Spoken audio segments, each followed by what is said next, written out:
नमस्कार दोस्तों। आज मैं बात कर रहा हूँ 1981 की, जब मैं बीकॉम फर्स्ट ईयर में था और बीकॉम फर्स्ट ईयर में मेरा मैथमेटिक्स का एग्ज़ाम था। और उस समय जो मैथमेटिक्स एग्ज़ाम में, क्योंकि मैं इतना इंश्योर होता हूँ कि मेरी 100% एक्यूरेसी रहती है, तो उसमें मुझे 100 में से 97 मार्क्स दिए गए। मेरे एक और साथी थे, उसको भी 97 मार्क्स दिए गए, क्योंकि वो जो साथी थे हमारे उसी प्रोफेसर से ट्यूशन पढ़ा करते थे, ताकि जो कन्वोकेशन फंक्शन में प्राइज मिले वो हिस्सों में बंट जाए। फर्स्ट और सेकंड ना है कि फर्स्ट में 2 व्यक्ति हूँ, परंतु मैं बहुत उदास था। मुझे लगा कि नहीं, ये मेरे साथ अन्याय है, क्योंकि मैं ट्यूशन नहीं पढ़ता तो इसका मतलब ये नहीं हुआ कि मेरा जो 100 में से 100 मार्क्स मिलने चाहिए थे, मेरे 3 नंबर काट लिए गए। इसलिए ताकि मेरा प्राइज सेकंड ना रहे परंतु फर्स्ट के बराबर है जाए। मैं हमारे प्रिंसिपल महोदय पास गया कि मेरे साथ ये अन्याय हुआ है कि मेरे पेपर द्वारा चेक किया जाए। हमारे प्रिंसिपल महोदय बहुत ही इस मामले में साफ़ सुथरे इंसान थे।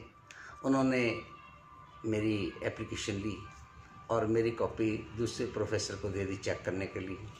कोई कारण नहीं था कि उसमें से नंबर काटे जा सकें, तो मेरे 100 नंबर दिए और प्रिंसिपल महोदय ने मुझे शाबाशी दी और कहा कि yes, you got first prize and your position is top most and you will be honoured in the convocation function.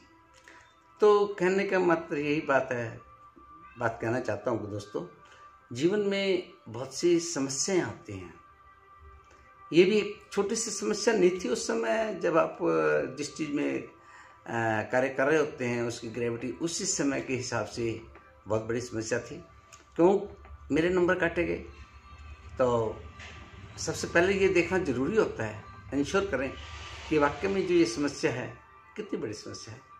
क्या ये समस्या आपको कहीं प्रभावित करती है? यदि ये समस्या आई है तो इसको स्वीकार कैसे करें, इसका हल कैसे करें, इसके बारे में आपको थोड़ा सा जानकारी होनी चाहिए।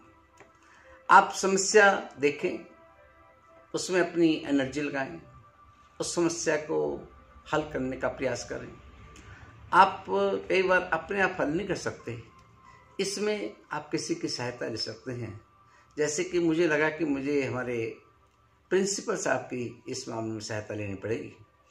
तो मैं जब गया तो उन्होंने बहुत ही अच्छे तरीके से मान सम्मान के साथ उन्होंने फर्स्ट पोजीशन को मेंटेन रखा। तो कहने का भाव यह है कि जब भी आपके सामने कोई समस्या आती है तो अलग अलग समस्या अलग अलग समय पर अलग अलग तरीके से होती है, अलग अलग परिस्थितियाँ होती है। कई बार किसी के लिए एक छोटी सी समस्या है, किसी के लिए वो समस्या है नहीं, किसी के लिए बड़ी हो सकती है, परंतु इंडिविजुअलिटी जो है उसके अंदर समस्या का चिंतन किया जाता है कि यह समस्या जो मेरे सामने है ये कितनी बड़ी है। इसका आकलन भी आपको करना होता है।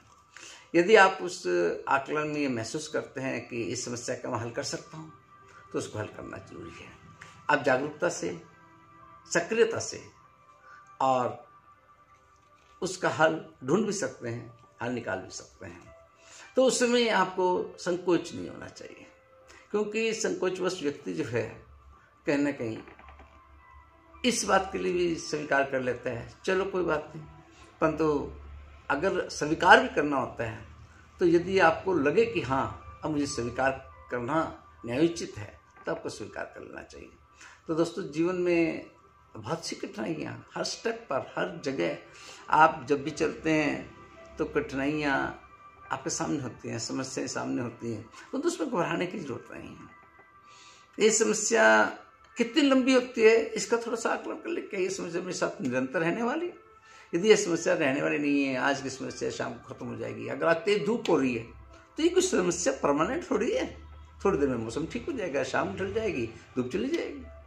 उसमें इतना परेशान होने की क्या जरूरत है? आज तेज बारिश हो रही है, कितनी बारिश हो रही है, कितने समय तक चलेगी? तो समस्याएं टेम्परेरी आती हैं, तो इतना उनके साथ अटैच होने की जरूरत नहीं है। समस्याओं को देखें, आएंगी, इनको रोक भी नहीं सकते हैं। ना आप धूप को रोक सकते हैं, ना बरसात को रोक सकते हैं, ना आंधी को रोक सकते हैं, ना तूफान को रोक सकते हैं। आएंगे, आने तो इसलिए इसमें उलझने की ज़रूरत नहीं है। तो सिर्फ और सिर्फ आप समस्याओं को देखें, उनका हल निकालें, आप उसमें इन्वॉल्व हो, और नहीं तो उसको स्वीकार कर रहे हैं, और समस्याएं अपने आप चली जाएंगी। समस्याएं ज़्यादा लंबे समय के लिए, ना तो उनके पास भी टाइम नहीं है समस्याओं के पास, ऐसा नहीं है कि वो एक ही जगह टिक रहे, उनको भी चलते रहना, चलता रहना, हर वक्त चलते रहना, अभी चलते रहना। तो ठीक है दोस्तों, मिलते हैं ब्रेक के बाद। Thank you.